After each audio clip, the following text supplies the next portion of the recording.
He's a crazy old soldier, a cripple, a man who never truly came home from the war. My wife spoke each word clearly into the microphone, loud enough for the whole courtroom to hear.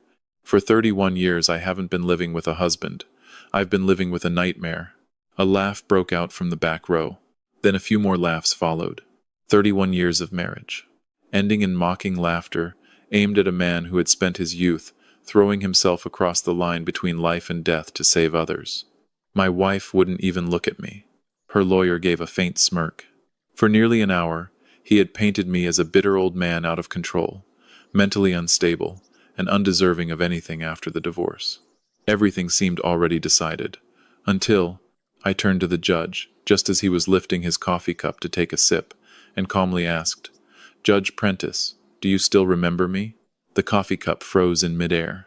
3 seconds later, it slipped from his hand. The whole courtroom went dead silent.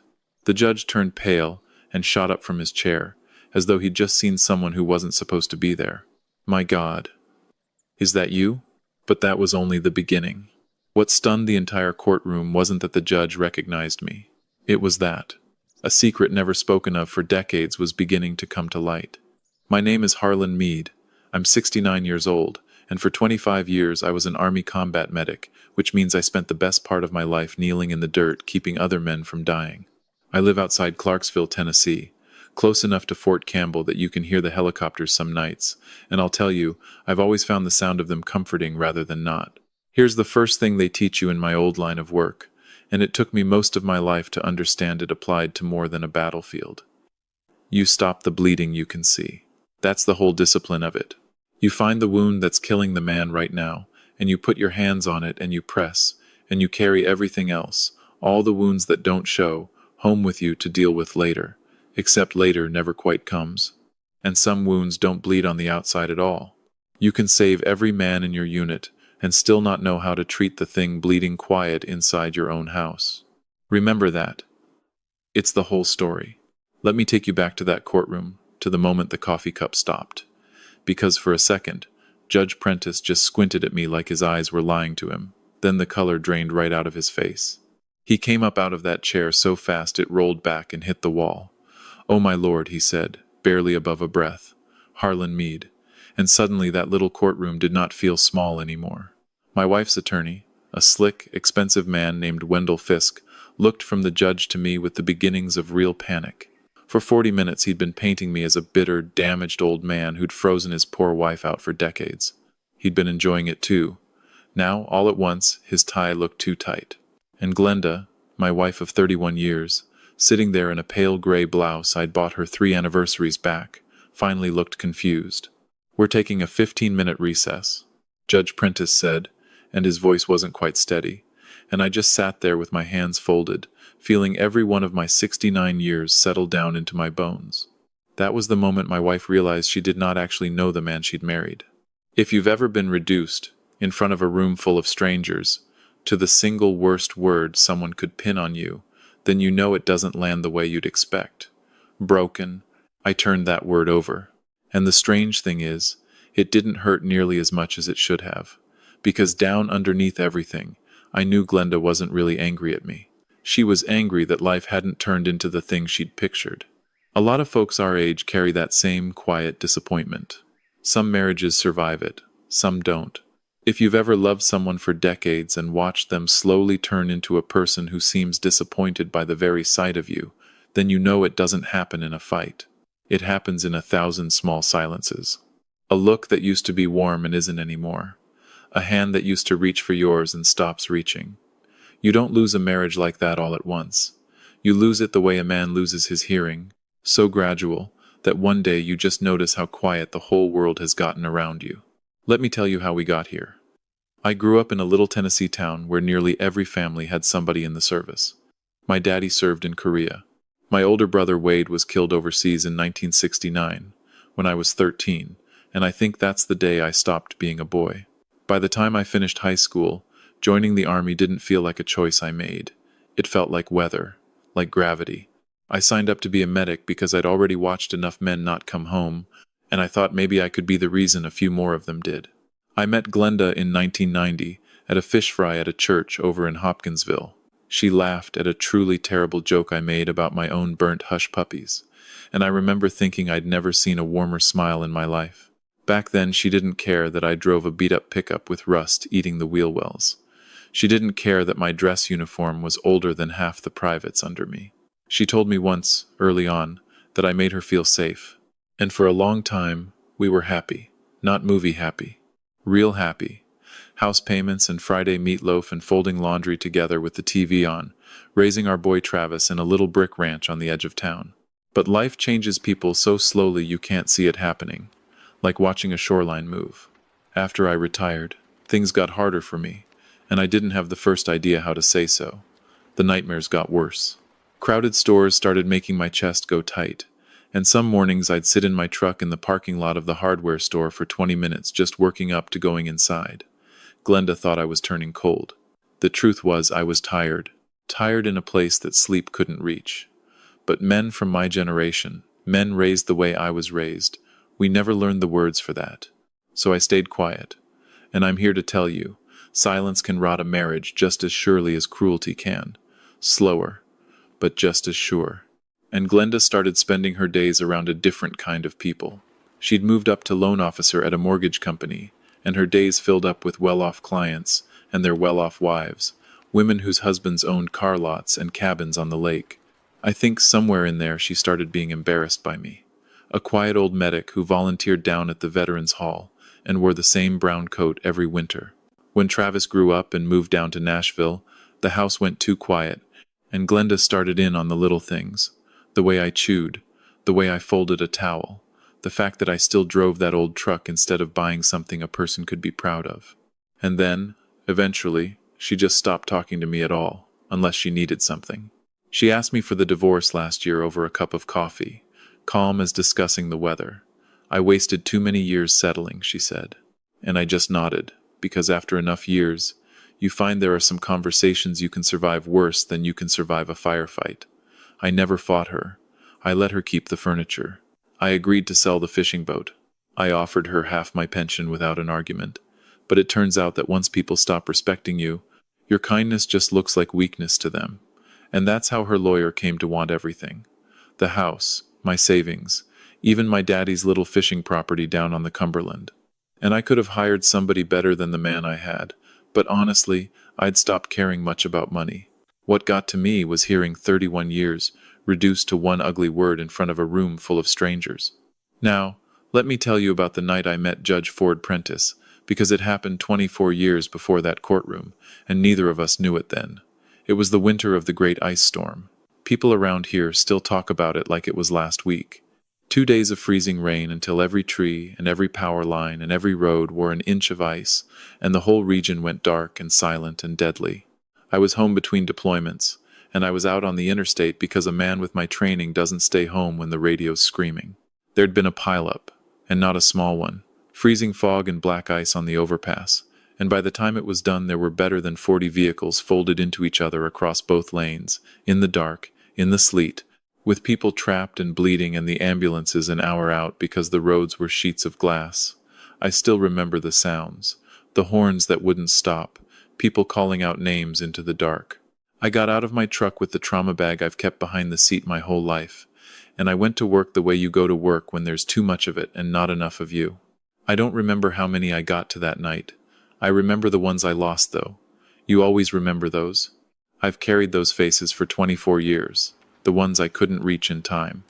A young mother still buckled into a minivan, an old man with his hands folded in his lap like he'd just given up and waited. And I want to be honest with you, because I promised at the start that I would. That's part of what came home in my head and never left. People thank a man for the lives he saved. Nobody ever asks him about the ones he had to kneel down beside and let go, in the dark, in the sleet, while he moved on to the next one. Because that is the terrible arithmetic of the work. Triage. You save who you can save, and then you carry the rest of them the whole rest of your life. And near the middle of that wreckage, pinned inside a little crushed sedan with the roof caved down on him, was a young man, mid-20s maybe, bleeding bad from a wound in his leg that would have killed him in 20 minutes if it kept on. I couldn't get him out, couldn't get the door, couldn't get the roof, so I crawled in through the shattered back glass, and I got my hands on that wound, and I pressed, and I stayed. For 3 hours, in the cold, in the dark. With the ice coming down through the broken window onto both of us, I kept my hands on that boy, and I kept him talking, because a man who's talking is a man who's still with you. You stay awake, I told him. And he said, through his teeth, not without telling my mother I made it. And even then, half froze and terrified. I respected the boy for that. When they finally cut him out at dawn, I tore something in my shoulder, helping lift him free. Never healed right. To this day, when the cold comes down off the ridge, that shoulder lights up like a live wire. And in the ambulance, before they took him one way and me another, I pressed something into his hand, my unit challenge coin. The one thing I carried through every deployment. I told him that surviving a thing like that means you owe something back to the world afterward. Then the doors closed, and I figured I'd never see that boy again. Back in his chambers, 24 years later, Judge Prentice opened a drawer and took out something wrapped careful in a cloth. And when he unfolded it, there was my challenge coin, sitting in his palm, worn smooth from all the years of him holding it. I hadn't laid eyes on it in over 2 decades. He'd kept it that whole time. For a second, neither of us could talk. 24 years just went up like smoke between us. You got old, Harlan, he finally said, and I laughed and told him that made 2 of us. And then this man in his black robe, a superior court judge, stepped around his desk and hugged me. Not polite, real, the kind of thing older men only do when there's no words left that'll carry it. You saved my life, he said into my shoulder. And I looked at the carpet and said, long time ago. And he pulled back and looked at me and said, not to me it isn't. He told me he'd looked for me for years afterward, that I'd just vanished, transferred out and deployed and gone. Life happened, I said. And he nodded slow, because that phrase gets a lot heavier once you're past 60. Life happened. Then he did something I did not expect. He opened a folder on his desk, and it was full of letters, dozens of them, handwritten, typed, folded soft with age. Over the years, he said, men from your unit contacted my office asking about you. And then he read me a few, and I had to look away. One from a soldier whose recovery I'd quietly paid for, years back, when nobody knew it was me. One from a widow whose mortgage I'd covered for half a year after we buried her husband. And one from a young corporal who wrote that in 2011 Doc Meade was the reason he didn't put his service pistol in his mouth. I had to stop reading at that one. You kept these, I said. And Ford Prentice looked at me and said, people don't forget men like you, Harlan. And I couldn't answer him, because the honest truth is, after enough years alone, you start to believe that they did. There's a particular loneliness that settles into a man after he retires from a life of being needed. One day you're the person 40 other people depend on to keep them breathing, and the next day the phone just stops ringing, and you're only an old fella in a brown coat that nobody looks at twice in the checkout line. I'd made my peace with that, or I thought I had. And then Ford Prentice laid a folder of letters on his desk and showed me I'd been wrong about the arithmetic of my own life. That the good I'd done hadn't simply evaporated when I took off the uniform.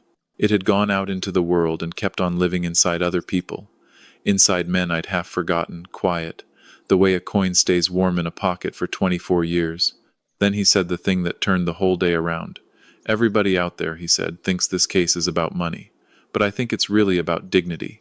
And for the first time since the divorce started, I understood that he was exactly right. When we walked back into that courtroom together, the whole room went silent again. And Glenda looked nervous now, which was new.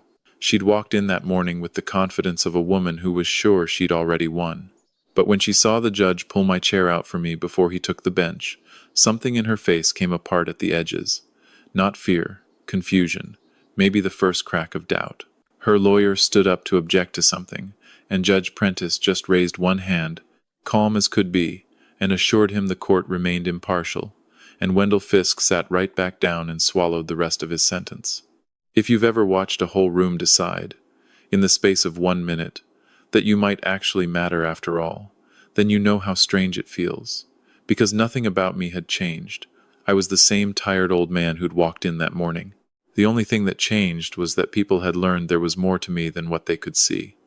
And it made me wonder, standing there, how many quiet old men and women walk through the world every day carrying entire lives nobody ever bothers to ask about. The hearing broke for the day not long after. And out in the parking lot, under a sky gone low and gray, Glenda called my name. I turned around, and she stood by her car, holding her purse against her chest like a shield. Older now, those same freckles across her cheeks she'd had at that fish fry 30 years back, and she asked me the saddest question a woman can ask a man she's been married to for 3 decades. Who are you? And I almost smiled, not because it was funny, but because it wasn't. I'm the same man I always was, I told her, and she shook her head and said, No, I don't think you are. And then she asked the thing she'd really been holding. What happened in that ice storm? So, Prentice had told her something. People got saved, I said. That's all. Why, she said, and her voice cracked. Why will you never just talk to me? And there it was. The real wound, under all the anger. Not the money, not the house, not even the divorce. The silence. 30 years of my silence.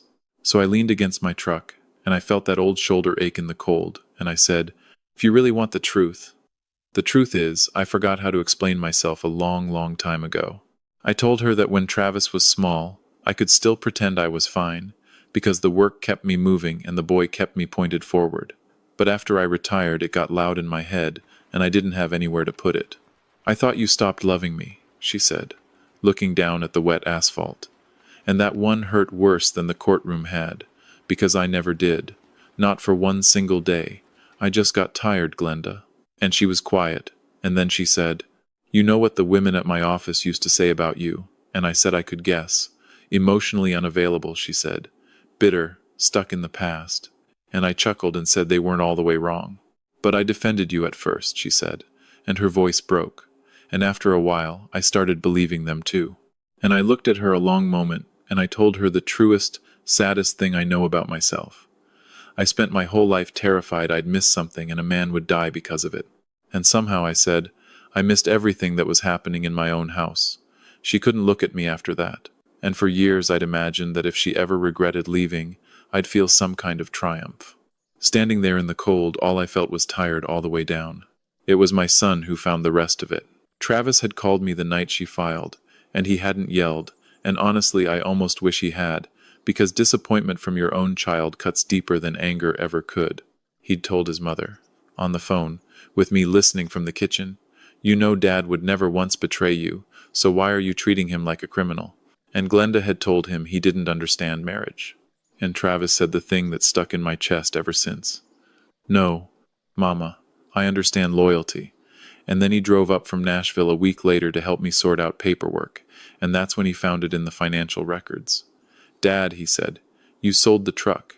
The '69 Chevy I'd rebuilt with my own 2 hands over 10 years, every part of it. You sold it in 2009. And I said, mortgage needed paying. That was the recession. And Glenda's commissions had dried up, and I never told her, because I didn't do it for the credit. Travis just stared at me. Mama never knew, he said. No point upsetting her, I told him. And there were 100 things Glenda never knew. The overnight security shifts I picked up in those lean years. The panic attacks I hid in the bathroom at the grocery store. Men of my generation got to be experts at hiding our pain. And the tragedy of it is, we got just as good at hiding our love. The next morning, the courthouse parking lot was fuller than it had any right to be, and I noticed the trucks first. Old Fords and Chevys, a couple of motorcycles, men in worn ball caps standing around in the drizzle, drinking coffee out of foam cups, some leaning on canes, some standing the stiff, careful way old servicemen stand after a lifetime of hard use, and I didn't understand at first why they were there. Then one of them saw me getting out of my truck. Morning, Doc. I froze, because it was Roscoe Tull, a medic I'd served beside 30 years ago, his beard gone all the way gray, and behind him, another man nodded at me, then another. Word had gotten around, and I felt my stomach knot, because I have never in my life liked attention. Most of us don't. We were raised to do the job and move on, but there they all were anyway. Roscoe came over and took my hand in both of his. Heard what happened in there yesterday, he said. Figured you shouldn't have to walk in alone. And I looked past him, and more of them were still arriving. Some I knew on sight, some took me a second. The young soldier I'd once talked out of a bad night, the widow's brother. The corporal from that letter, gray now himself, standing at the back with his jaw set. Every one of them had come to stand behind an old medic who'd spent most of his life sure that nobody saw him anymore. You boys are causing a scene, I muttered. And Roscoe grinned and said, "That's the whole idea, Doc." We walked through security together, and people stared, and inside, those old veterans filed into the gallery behind me and sat down quiet. And I'm telling you, there is something powerful about silence when a whole group of people is choosing it together. Glenda came in a few minutes later, and she stopped cold when she saw that room. Her lawyer looked like he'd swallowed something. And Judge Prentice came in, glanced at the gallery, understood the whole thing in a heartbeat, and I saw the corner of his mouth twitch before he called us to order. Now I want to slow all the way down, because this is where it happened. The thing I've turned over more than any other part, the longest, hardest few minutes of the whole ordeal. They started with the money, the way they always do, pensions and property, and the ugly arithmetic people reduce a marriage to once the loves run dry. And then Wendell Fisk decided to take another run at me. "Mr. Meade," he said, smooth as glass, "would you agree your emotional withdrawal over the years contributed to the failure of this marriage?" And I said, calm, "That's fair." And it seemed to throw him. How easy I admitted it. "And would you agree," he pressed, "that your military service left you psychologically damaged?" And Judge Prentice looked up sharp at that word. But I answered anyway, "Yes," and the room went still. "So you admit," Fisk said, moving in for it now, "that you became incapable of a healthy marriage." And I said, even and quiet, "No. I said I carry damage." And he spread his hands like he'd caught me. "What's the difference?" And I looked over at Glenda for just a second before I answered him. "The difference," I said, "is that I still love my wife. Every single day." And that landed harder than I meant it to. Glenda's eyes filled right up. Fisk pivoted fast, said love without communication is still just neglect, and he wasn't wrong, that was the painful part. And I nodded and said, "Sometimes, yes." And he turned toward the bench like he'd scored the point. And that's when it happened. Glenda spoke up, "That's enough," and the whole room turned to look at her. Even her own lawyer looked lost. And she sat up straight, gripping a tissue so tight her knuckles went white. And she said, "You keep talking about my husband like he's some kind of monster." "He is not, Mrs. Meade," Fisk started. "No," she said. And her voice cracked, and for the first time in the whole thing she sounded tired instead of angry. "You want the truth?" she said. "Harlan was never cruel. He was never abusive. He was never lazy." And she swallowed hard. "He just stopped letting anybody see how much pain he was in." And the courtroom went so quiet, I think every soul in it stopped breathing at once. And she kept going. "And she said, I stopped trying to understand him." Her lawyer looked horrified, because his own client was taking his case apart with her bare hands, and Judge Prentice just leaned back and let her. "I spent years," she said, "comparing my life to other people's. Women with richer husbands and bigger houses and vacations I'd only seen in pictures." And she looked over at me then. And somewhere in all that comparing, she said, "I forgot who I married." And I couldn't say a word, because after all the coldness, all the bitterness, hearing that came near to breaking me, not from winning, from grief, 31 years is a long time to lose. I want you to understand what that room felt like right then. The old veterans in the gallery behind me had gone still as stone. Wendell Fisk had stopped writing on his legal pad, his pen just hovering over the paper. Judge Prentice had one hand flat on the bench and did not move it. And my wife, the woman who had called me broken into a microphone that same morning, sat there with her whole careful case crumbling out of her own two hands, and she did not stop. That took a kind of courage I'd never once given her credit for in all our years. It's one thing to be brave in front of strangers. It is another thing entirely to stand up in a public room and admit out loud, in front of everyone, that you were the one who stopped looking. Fisk tried to steer it back to the money, and Glenda said, "No, I think maybe the money is the whole reason we ended up here." And then she said, "He sold his truck during the recession to save our house." And the room shifted. "And I never even knew he did it," she said, looking down at her hands. "He worked nights too. I found the pay stubs last week, and I closed my eyes, because I'd never wanted her to find any of that." And then she reached into her purse and took out a folded piece of paper, and the second I saw the handwriting my chest went tight, because I knew exactly what it was. The anniversary letter. I'd written it 6 years back, after one bad winter when my nightmares kept waking her up, and I never gave it to her. Never could find the nerve. She unfolded it with shaking hands. "You wrote this," she said, and I nodded. and she read it out loud to that whole silent room, her voice trembling. I know living with me hasn't always been easy. Some days I feel like parts of me never came home. But I need you to know that none of that was ever your fault. I loved you before the war got into my head, and I love you still. And by the time she finished, even Wendell Fisk was staring at the table. And Glenda lowered the letter and looked right at me in front of everyone and asked, "Why didn't you ever give me this?" And I told her the truest, saddest thing of all. Because I didn't think the words mattered anymore. And maybe that was the whole tragedy of my life in one sentence. 3 months after all of it ended, I was standing down by the Cumberland at sunrise, with a thermos of coffee tucked under my arm, and I finally understood something simple. Peace and loneliness can look almost exactly alike from a distance. The judge finalized the divorce fair, no ugly surprises. Glenda kept the house, because the truth was I didn't want it anymore. Too many ghosts lived in those walls. I moved into a little rented place down near my daddy's fishing land. 1 bedroom, a porch swing, quiet. And for the first time in years, the silence didn't feel like an enemy. I even started sleeping better. Not perfect, but better. I started going in mornings to volunteer down at the Veterans Center. Mostly paperwork, VA claims, insurance forms, driving old fellas to their doctor appointments. A lot of older veterans get lost in all that machinery. And some of them, truthfully, just need a man willing to sit beside them a while and not need them to talk. And one Tuesday I looked up from a stack of forms and near dropped my reading glasses.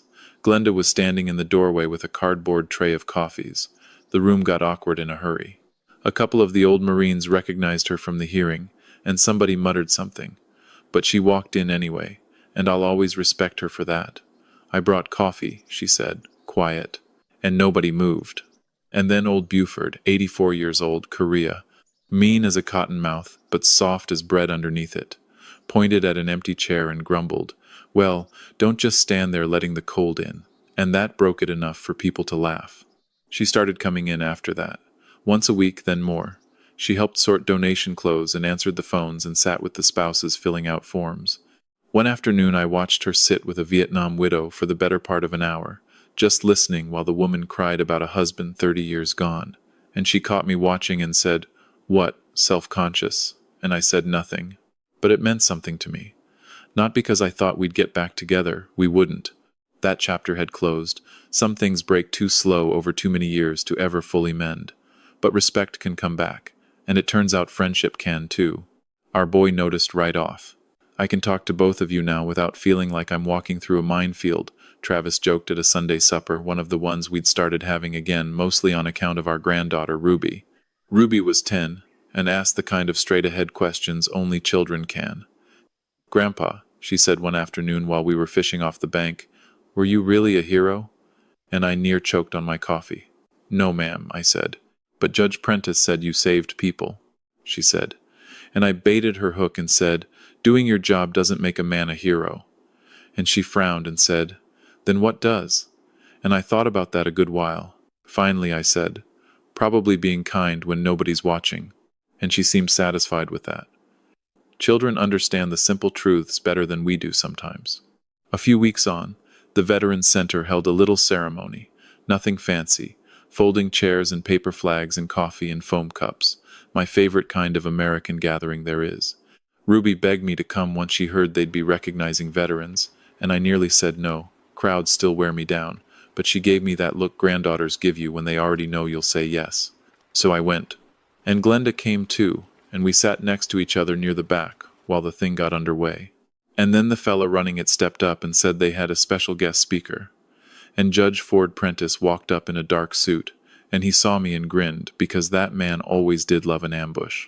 He talked a few minutes about service and about community, honest and plain, and then near the end he stopped.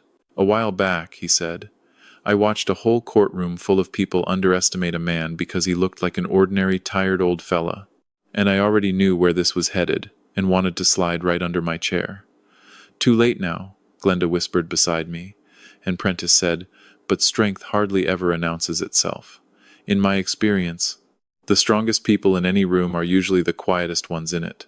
And then he looked right at me and said, "Harlan Meade, would you stand up a minute?" And I sighed while Ruby about came out of her seat. And I stood, slow, and that little room stood up with me. Not loud, something softer than loud. Teachers and old veterans and folks just getting to their feet to say they saw a tired old medic who'd spent most of his life sure nobody did anymore. And I looked over at Glenda, and her eyes were full again, but this time it wasn't guilt in them. It was something more like understanding. If you've ever watched someone finally see a person clearly, years too late but not too late to matter, then you know it's a heavy and a beautiful thing at the same time. And it made me think about all the quiet ones out there right now, the ones holding families and whole communities together without a soul ever noticing, and how easy it is to walk right past them. That evening, Glenda came by my little place carrying a small wooden box. "Found this cleaning out the attic," she said, and inside was my folded flag from retirement, kept careful, untouched all these years. And for a long moment, neither of us said anything. And then she said the words I think we'd both needed for a long time. "I'm sorry I stopped seeing you clearly." And I nodded, and I said, "And I'm sorry I stopped letting you." And the sun went down low over the water, and the gold light came across that porch. And together we unfolded that flag and showed Ruby how to fold it right, into a proper triangle, the way my own daddy taught me a lifetime ago. 3 generations, quiet together, at sunset. And I thought, maybe that's enough. Maybe that's more than a man like me had any right to hope for. Here's what all of it taught me, and I'll give it to you the way I'd give a hard truth to a frightened man with my hands on his wound. You can spend your whole life being the one everybody counts on to stop the bleeding, and still not have the first idea how to tend the quiet thing bleeding inside your own house. Silence can kill a marriage as sure as any cruelty, and it kills it slower so you don't even see it happening. And the strongest people you know, the quiet ones, the ones who never make a fuss, are so often the very ones the world forgets to look at. Maybe you are one of those quiet ones yourself. Maybe you're the one who carries it all and shows none of it, who learned somewhere a long way back that your pain was a burden you had no right to set down in front of anybody. If that's you, then hear this from an old medic who did it your way for 40 years and nearly lost everything he loved to it. The people who love you would far rather see the wound than lose you to the silence. Letting them see it is not weakness. It might just be the bravest thing you ever do. So here's the one thing I'd ask you to do this week. If any of this reached you, think of the quietest person in your life, the vet who never talks about it, the parent who never complains, the husband or the wife who carries everything and shows none of it, and go tell them, this week, out loud, that you see them and that they matter to you. Don't wait for a courtroom to do it. And here's the question I want you to sit with tonight. Who in your own life have you slowly, without ever meaning to, stopped truly seeing? I'd truly like to know how you see this one, so before you go, tell me down in the comments. Comment 1 if you think I did right to never fight her, to just take the hits and keep my dignity and let the truth find its own way out. Comment 2 if you think I should have spoken up years ago, should have handed her that letter the day I wrote it instead of hiding it in a footlocker. Or comment 3 if you think, after all those years of my silence, some of the blame for how it fell apart lands squarely on me. There's no wrong answer, and I read every single one. And tell me where in the world you're listening from, and what time it is where you are right now, because it never stops amazing me how far these stories travel. And if there's a quiet person in your life carrying something nobody can see, a veteran, a spouse, a parent, I'd be honored if you'd tell me about them. So the next person scrolling by remembers to go look a little closer at the people they love. If this story meant something to you, the kindest thing you can do is subscribe and stick around, because there's a whole life's worth of these where it came from, and it cost you nothing, and it means the world to an old medic with a river out front and a flag folded right at last. Thank you for spending this time with me. Take good care of yourselves, and go tell the quiet ones that you see them while there's still time to say it. This is a fictional story inspired by real emotional experiences, fully rewritten and reimagined in Clarksville, Tennessee, to create original content. Any resemblance to real people or events is coincidental.